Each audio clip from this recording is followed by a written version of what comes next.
So I'm going to tell you a story today about this painting that I've never shared with you before. It is in my book, Alchemy of Spirit, and it's on the chapter of compassion and kindness. And it's about a story about my dog Miles. At the time, I had 3 dogs and 3 cats. We had a full household. And there's a really big story about how Miles came into my life, but that's actually in one of my novels, and you're welcome to look it up there. But I'll just tell you about the story in Alchemy of Spirit today. Miles had been with me for about 11 years, and at the time I was divorced. I was living by myself in a house, had the 3 dogs and the 3 cats with me, and it was a great big summer thunderstorm. And the fence had blown down, a whole section of the fence had blown down in the storm, and Miles had run away. And Miles was at that time nearly deaf, nearly blind, and was arthritic and couldn't really get around. And I was really concerned for his health and well being. And the other 2 dogs were fine. I brought them in the house, and they were safe. And I opened up the gate to the yard just so he could come home if he found his way home. And I was about ready to jump in my car and drive through the neighborhood and see where he was. I had a class that night, and I didn't go to the class because I needed to find my sweet dog. And just before I left the house, I thought, I need to stop and just get still, and I need to pray about this so that I will be guided and know where to go. And right then and there, I heard the words, "Go talk to the guy across the street." And that's my intuition talking to me, that still small voice within me. And my intuition is very, very strong. And I have lots of stories to tell you about my intuition, that when I was smart enough to follow it, how amazing, miraculous things happened. And this is one of those stories. So it said, "Go talk to the guy across the street." And I tend to argue with it sometimes. I didn't even know the guy. I'd seen him once in a car. And if he'd been in his yard, I would have not even recognized who he was. But oddly enough, I knew which guy I was guided to talk to. And I was surrounded by all male neighbors, except for the people next door to me. But it said, "Go talk to the guy across the street." And I thought, I don't know him. I don't know who this is. And so I went to get into my car, and I held the door just as I was getting the handle on the door, about to open it. I heard again, "Go talk to the guy across the street." And this was the 3rd time within about 10 minutes I heard that guidance. And I thought, okay, what can it hurt? So I walked across the street. It's raining very strongly. I had left the gate open, and I told him my name, and he told me his name. His name was Jeff.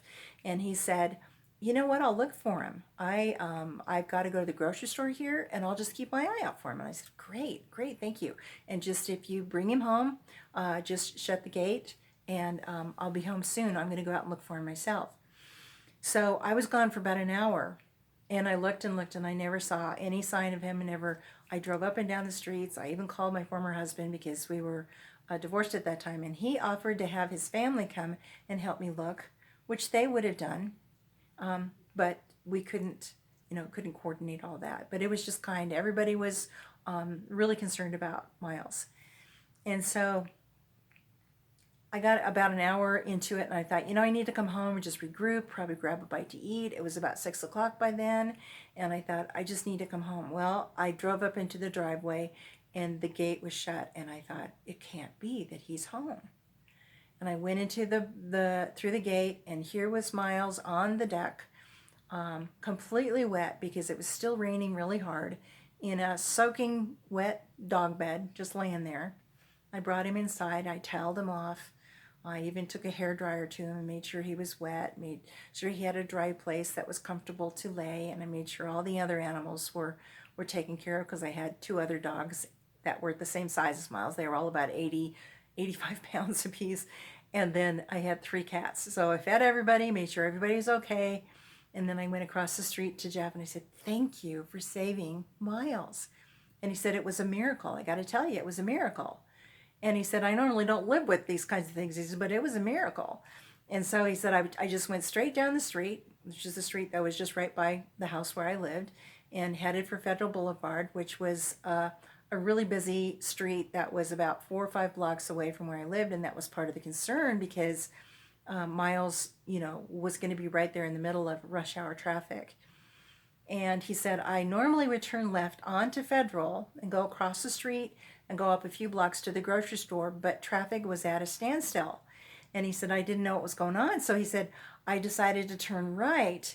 And I immediately found out what was blocking the traffic, because your dog was in the middle of Federal Boulevard facing all of these cars with their headlights on, because it was a really heavy rainstorm. It was about 6 o'clock at night, and this is midsummer. And he said, here it was, a heavy rainstorm. He was soaking wet, just standing still, and people were just inching by, not avoiding to not hit him. And he said, I just went up to the side of him and I called his name, and he said he came right up to me as if he knew who I was. And I put him in the back seat of the car and brought him home. He said it was a miracle. It was a miracle. And it really was. There's even more to the story than all this. But the thing is if I hadn't listened to my still small voice that kept telling me what to do. And the still small voice never says, this is why I need to tell you this, and here's the explanation. It's just like, do what it tells you to do. And it never tells you to do anything that's harmful.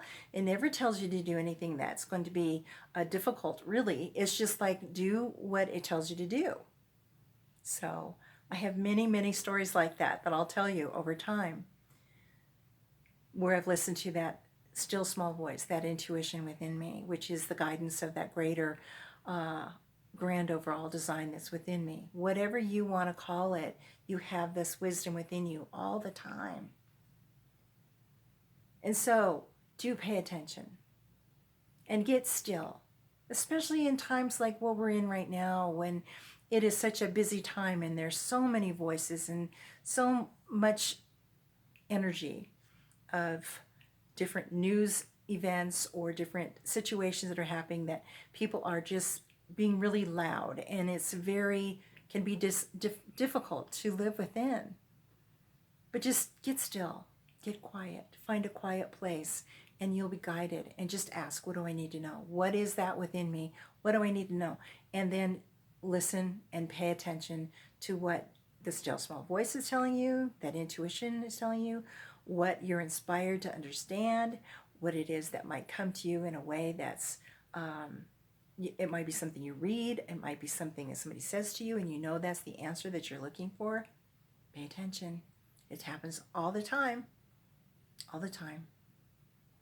And I got to tell you, that day, I was tremendously blessed, not just by Jeff. I was tremendously blessed by all the people on Federal Boulevard that just inched past my dog when they had just left their busy day at work, and they were wanting to get home, and they were careful not to hit my dog, who was just standing still in the middle of the road, completely soaked, probably blinded by headlights, because he was nearly blind, nearly deaf, and struggled with arthritis. And I'm so grateful for the life of this beautiful dog, who was and still remains to be, his spirit still remains with me, and is a guiding force for me, and is always surrounding me with his love. And how I was so fortunate to love this beautiful, beautiful animal. Because there's so many stories about him that someday I'll share, about him and all the other animals that I had. So much to say. Life is so good. We are so blessed all the time. And if we get still and we get quiet and we listen, then the guidance comes through in ways that we wouldn't otherwise know, because otherwise we get so busy and caught up in the melee of all the stories and the loudness, and really sometimes, almost always, the very best thing to do is just be still and just get quiet, and then you know what to do, when to do it, how to do it. And it all comes from this centered place of love within, because everything in life, everything in this glorious earth that we have, and all of the universe, is all energized by love. It is what love is at its core. And that's what compassion and kindness are. Compassion is the greatest form of love, and kindness comes out of compassion. And so in this painting, you have the center that's surrounded by different hearts. I have little dots of energy, which, the gold dots always mean energy to me. I have spirals, because spirals to me mean they're the sacred symbol of everything ever moving in a sacred, symbolic way of ever moving forward in a greater energy. And then this love extends out, and it also comes back into center. It's always coming back into this center place, ever becoming something greater still. And we're guided, we're surrounded, we are blessed. And the stillness within us, which is the stillness of the grand overall design of the greater good of everything, whatever you call it, it is there to guide you constantly. You just listen for that guidance, and it's right there. And how blessed I am to be here to remember the story of Miles, remember the love that I had for this beautiful animal in that, the love that he had for me too. There was a deep connection that we had. And then how blessed I was to have this neighbor. And there were other situations in that house. I lived by myself in this little house, and I had all these neighbors around me that were men, except for the two people that lived next to me that were married and had a child. But sometimes my front lawn got mowed. And more often than not, my walks got shoveled. And no other walks, like across the street or around the block, were shoveled next to mine. But I think I know who that person was. It wasn't Jeff. I believe it was someone else. And so I never knew who that was, and I just wrote in the snow, "Thank you," so that they would know that I appreciated what they did. I had a lot of help like that. People are always there to help us, as you are in your kindness and your compassion to help other people as well. So don't hesitate. Don't hesitate to ask Spirit, God, the grand overall design, the greater good, your inner self, whatever you call it, no matter what you believe, no matter what that is, whatever you call it, don't hesitate to ask, what do I need to know right now? And the answers will come to you, especially when you just let go of what you think you have to know. It's right there, always, every day. So as Grandma always said, and believe me, we really truly are all in this together. That was a day where that really happened, and that was really clear. And Grandma always said this, and it was one of the most kind things about her. She'd always say, "Love you bunches. Bye for now."